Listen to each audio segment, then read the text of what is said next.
Okay, I'm going to do the thing of showing my slides, and Pauline, if you just carry on letting people in. But before I do that, I just say welcome to everyone who's joined since I last spoke. You have come to the Flex Fund, the EDRC Flex Fund EDI Cube workshop. So hopefully you're in the right place. Share my screen.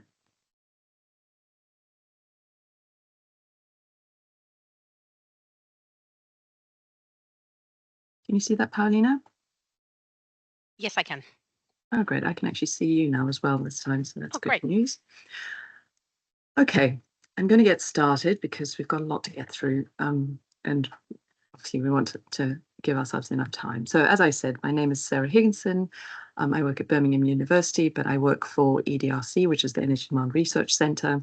We have a Flex Fund. Calls are open at the moment, and we encourage people to consider EDI in their work. And so for that reason, we decided we would offer an EDI workshop to help people think about EDI, but more specifically how to include it in your work, because it can just feel like a set of concepts that don't, it's difficult to get under the skin of them. So I'm going to be using the EDI Cube.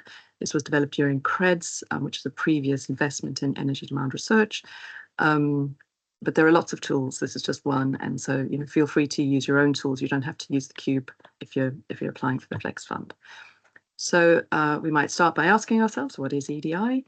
And for me, anyway, it is not just an administrative or HR issue or even a moral issue, but it's a very important fundamental determinant of what kind of work we do, who does that work, and how they do it. It's a tool for helping our research become more relevant and therefore more likely to have good impact. It's also a way of thinking about things differently so that we can discover new research gaps and improve the kinds of questions that we ask. As you know, when you are applying for the Flex Fund, it's increasingly required by funders that you think about EDI. But I would also say be aware of what I call EDI washing, which this picture is quite a good example of, where you just basically kind of gloss over, kind of include EDI in a way that's not really deep and thoughtful. Rather do one thing well with EDI than try and include everything all the time. And hopefully this workshop will help you think about that. So the concept is basically this cube, which you see in front of you. This is the EDI cube. As you can tell, it's not actually a cube. It has 3 sides, not 6, but for the purpose of this workshop, we'll call it a cube. And really, it's a mnemonic device, by which I mean it's just a visual aid that helps us to bring various different types of concepts together in one place so that we can think about them all at once. And it tries to capture different aspects of EDI that I've found helpful over the years. And again, lots of people have written books and books and papers and all sorts about this. So, you'll find other information in other places. If the cube is difficult for you to look at, sometimes people find it hard, especially if you have dyslexia. Then these alternative graphic representations might be easier. So on the left, as you can see, some links, and on the right, some cogs, but they pretty much include the same information. So I'm going to go through the 3 sides, as I said. So on the first side is ED&I. So we start with E, which it can stand for equality usually, but I prefer to call it equity. And the reason is clear from the picture here. So equality, basically everybody is treated in the same way. And that's fine insofar as far as it goes. But with equity, opportunities are shaped to fit the people individually. And so that means that with equality, opportunities are available, but with equity, opportunities become accessible. And the D and the I are for diversity and inclusion. Diversity is about differences, obviously. These might be visible or invisible. And basically, diversity is about recognizing and respecting and valuing people, no matter who they are, even if those differences are not protected by law. And this is about more than just tolerance. People need to have a sense of belonging, and that's where inclusion comes in. It's about creating that sense of belonging. So to be honest, this picture on the right-hand side, if I had to get it drawn again, unfortunately, I no longer have access to the graphic designer. I would probably take this fence away because that would be a better example of inclusion. Originally, the picture had a ball game going on, so the fence made sense. But because there's a nice natural scene, inclusion would be that people would actually be able to walk around together and go on a hike. So it's about tackling systemic inequality and making sure that the systems that you set up work for everybody that you're involving. And that might mean addressing past discrimination and barriers. And it can sometimes be helpful to refer to standards. So these are examples of some standards that exist. Clearly, standards will not be completely inclusive all the time. They always need to be reviewed and revised, but this might help you just think about it. And you'll probably have Athena Swan if you're at a university. You'll probably be participating in that, and some of these others as well. So then the next slide is about the protected characteristics. These were created by the Equality and Human Rights Commission, the Equality Act of 2010. And as you can see in this picture, there are 9 protected characteristics. These are obviously not comprehensive. I mean, not everything is protected. Here is some examples on the slide of things that are not protected, like class and caste and socioeconomic status. You can see that it would be difficult to protect everything by law, particularly educational attainment of your parents, which, it would be impossible to protect that. But in fact, that is a very key indicator of your chances of success in life. The other thing to think about and to remember is that these characteristics, but people might have multiple characteristics. This is called intersectionality. And where this happens, maybe somebody is pregnant, but also, I was going to say also old, but that doesn't work with pregnancy. Pregnant, but also Muslim, for example, and that may create different sets of disadvantage or discrimination or whatever that you need to think about. And so there's not a one-size-fits-all approach to EDI, and I think that's sometimes where people find it difficult to think about. But it's really about working with the people that are in front of you. The third side of the cube has the 3 Ps, and this is really where the rubber hits the road in terms of trying to think about EDI in relation to your work. So the 3 Ps stand for people, process, and project or program. And under people, it's pretty clear. We're thinking about who is doing the work. But as we know, our institutions are not necessarily as inclusive and diverse as we would like them to be. And so if we have a team who's not terribly diverse, we can think about diversifying the team by working with a more diverse set of stakeholders, for example. So it's not just the people in your team immediately, but also the people who will be your participants or the people who you will try and talk to about your work afterwards or involve in your work while you're doing it. Processes, this is basically how are you doing the work? So this can involve like HR processes. So how do you recruit people to your institution?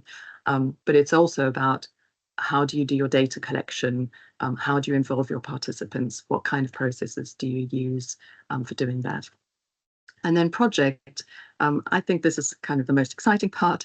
So when you take the different aspects of EDI, as we'll see in a minute, it really helps you to think about your area of research differently. And for me, this really opened up some things that I hadn't thought about before. So really thinking about what is the subject under investigation?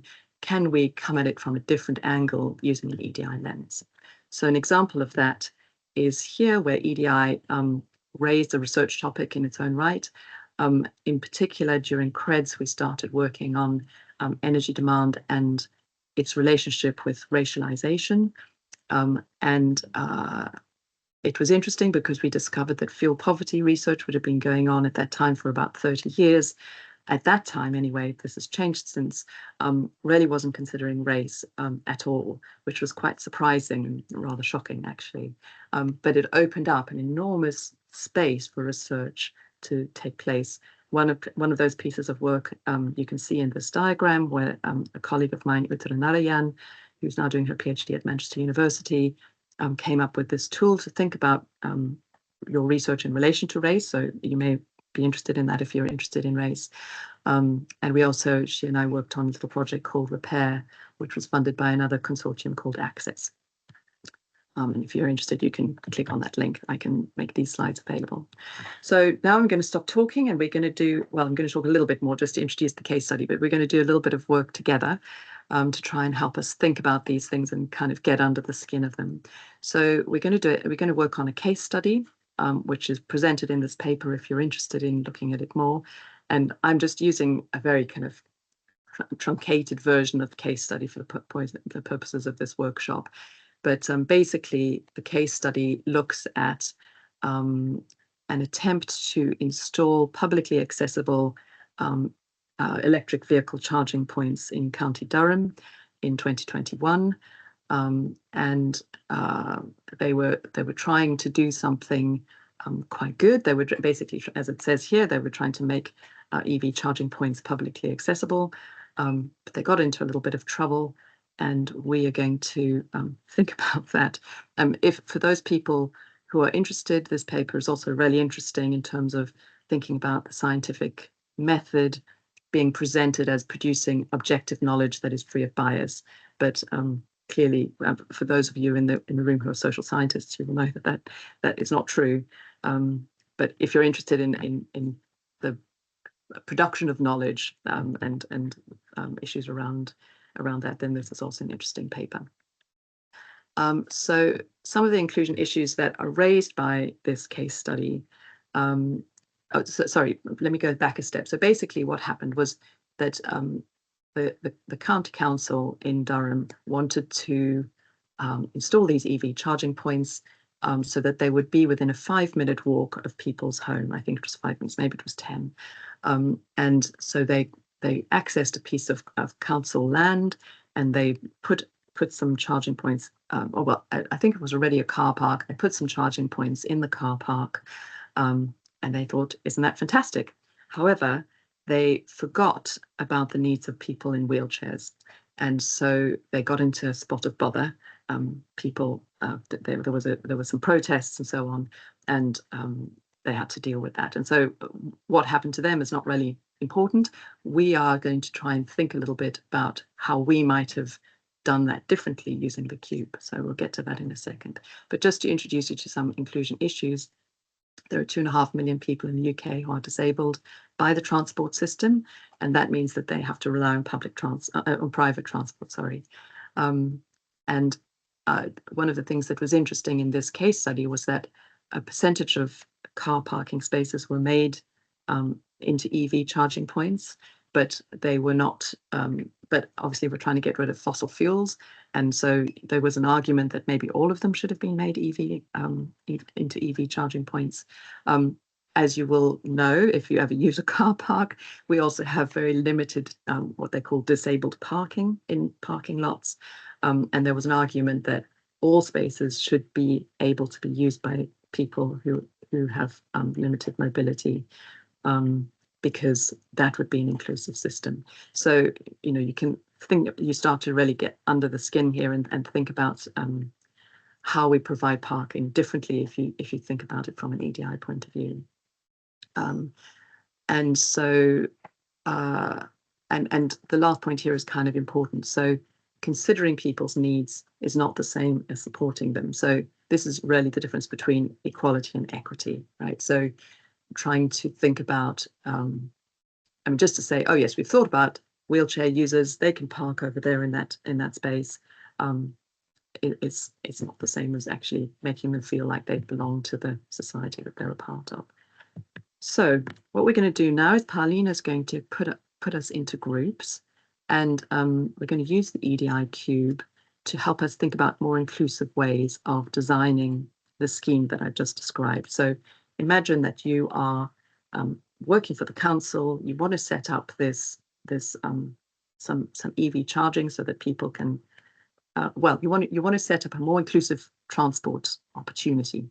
One option that's open to you is, as I've just described, setting up these EV charging points. You might consider other options if you like. That's open. You can do that if you want to.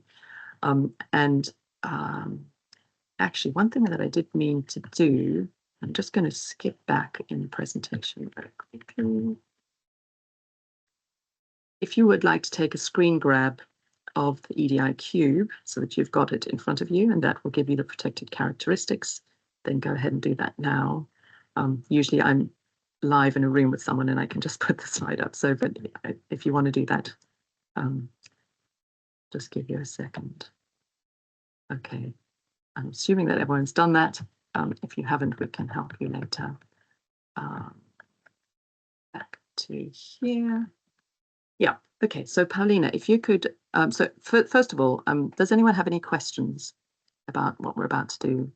Paulina will see your hands and then you can unmute yourselves, I think, and just ask the question. Everyone's perfectly clear. How many people do we have, Paulina? So we could have 2 breakout rooms, and that would be between 5 to 6 people, because that's what I see. You'd Perfect. like a group between 5 to 6. So Yeah, perfect. yeah, shall Let's we do do that. that? Yeah, lovely. Okay, let's go.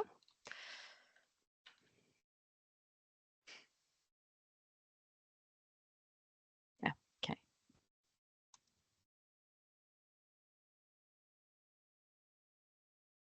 Hello. Hi, everybody. Recognize everyone from your group. No one's been left behind. We're all back in the room. I think most of us are, yeah. Okay, so I think both groups have allocated somebody to just give us 1 minute on how you got on, what kind of things, or maybe 2. I mean, you know, you can. I'm not going to stop you talking, but just a short summary of the kinds of things that you talked about. Katie, I know you're the note taker in your I was group. So scribing, so I'm do you want happy to to just kind start? of run through the list of scribble that I wrote down. So we were Brilliant. thinking about involving different working groups of local residents to kind of ask them what it is that they want, what they need, what the needs are in that area, and then kind of trying to create maybe an engagement strategy with different users. We were thinking about future-proofing the infrastructure, what things might we need, not right now, but also 10, 20, 30 years into the future, what the use might look like. Involving things like charities, other groups to represent people maybe in some of those protected groups. So we have people in the room talking about their particular needs. Obviously thinking about things like public transport provisions, the design of the space, kind of parent and child spaces or extra spaces that might be needed for different protected groups. We were talking a bit about the EV charging, maybe for commuters, peak, off peak, when's a good time to use them. Maybe there's a dashboard to see if the charging point is free, which are fast, which are slow chargers, that kind of thing. We were talking about challenges with different age groups as well. Is it difficult for them or some groups to be able to access online information? So would they even know how to look at a dashboard if they had an EV car? Maybe they would, because some of it comes with ownership and understanding what it is to own and use an EV vehicle. Then we had a question like, do we actually need to look at all the protected characteristics in this scenario? Is everything relevant? Slightly challenging thing to think about, but do we actually need to consider everyone in that area? Then we were talking about safety, how safe somebody feels using that space, accessibility, disabilities, how do they get to and from the space, not just using the space when they're in it, but getting to and from that area. And then things like language used in that space or imagery. So parents and child versus like caring responsibilities or clear communication about how to use the space so that there's not conflict between different users. And then things like aesthetics of the space. So do we want it to have green areas, trees? We want to make sure it's well lit, people feel safe. You know, if it's a boiling hot day, they can shelter, changes in the environment, that kind of thing. And then how to communicate this new space or this car parking facility. So what the space will be, how will it be positioned in the local community, whether that's through, I don't know, I said flyering, but we were just paid off. So talking construction, I guess, about what it's going to be, what it's going to look like, how people might want to think about using it. Okay, I'm going to stop you there. I think you might have been finished anyway. Who is talking to us from the other group?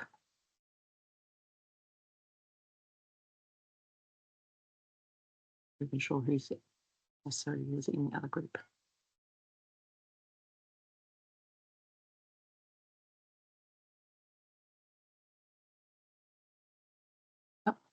Sorry, that's my cat. So this is an inclusive environment. Yusuf, do you want to talk? You were in the other group. You're muted at the moment.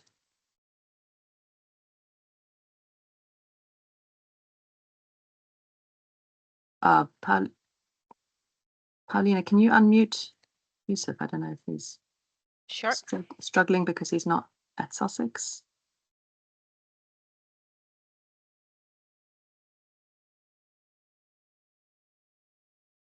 Yeah, I think you might be right, Alice. But Paulina's working on it. Yeah, the mic is unlocked. Yeah, there we go. Great. All right, we've go through the cube and try to eliminate some of the items that we think are not shouldn't be considered as a priority.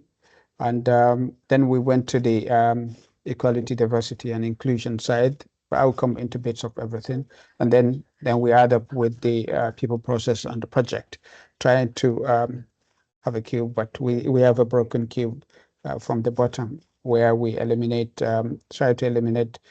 There's no need of considering some of the aspects like religion or belief, sex, and sexual orientation when we are looking at designing the car park or looking at the people that will be using it, or the process of considering it, because it will probably add to lots of data and make us not to focus on the main priorities of the design.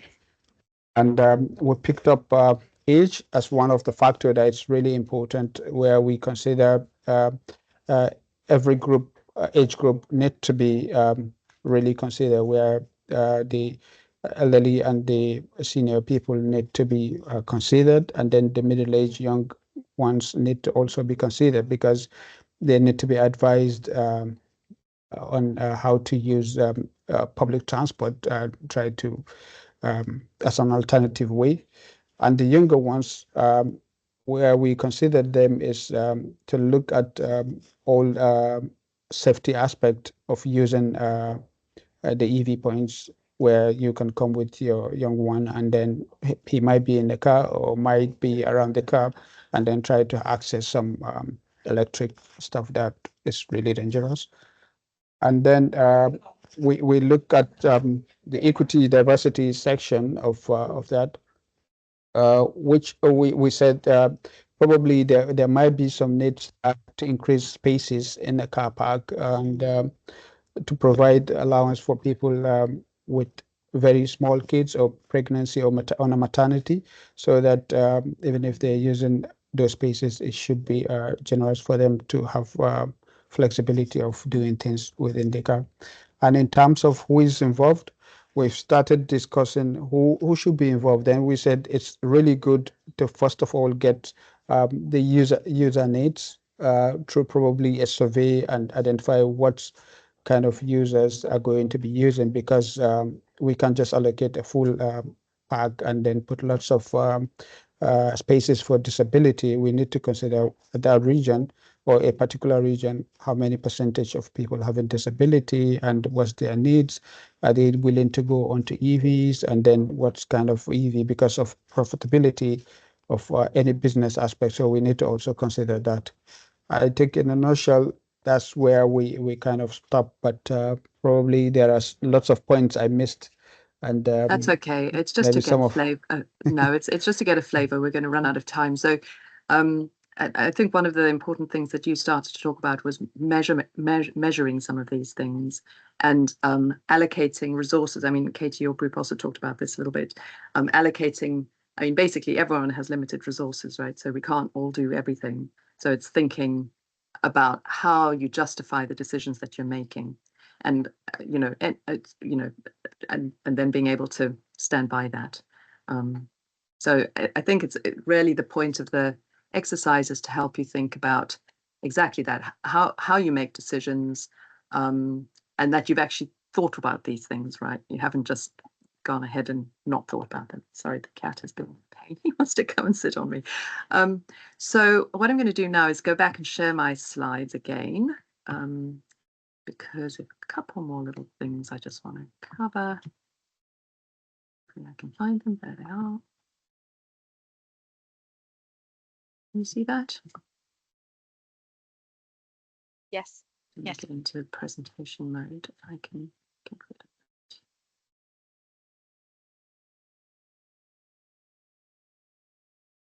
Okay, so just very briefly, I mean, some of the things that you started to think about are some of these types of questions, right? So, I mean, in previous workshops that I've done, sometimes people have said, we don't want an EV charging point at all. We want a better public transport system because EVs are too expensive and they exclude people just by the nature of them.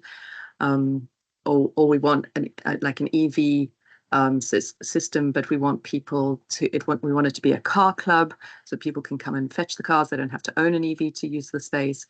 So you can see that you can start to really interrogate the system at a systemic level and at an infrastructural level. And when you start to do that, you start to think about, well, you know, who normally is in charge of these systems, who normally designs them, how is the money normally spent, you know, how much money is required, who do they think of when they're designing these spaces, who are they thinking of as a typical user, you know, how are they making these decisions, and indeed, who is actually building these spaces, you know, are we being inclusive in those decisions? So at every level, you can really think about, you know, how the money is spent, how your limited resources are spent to create this future world that we're trying to create.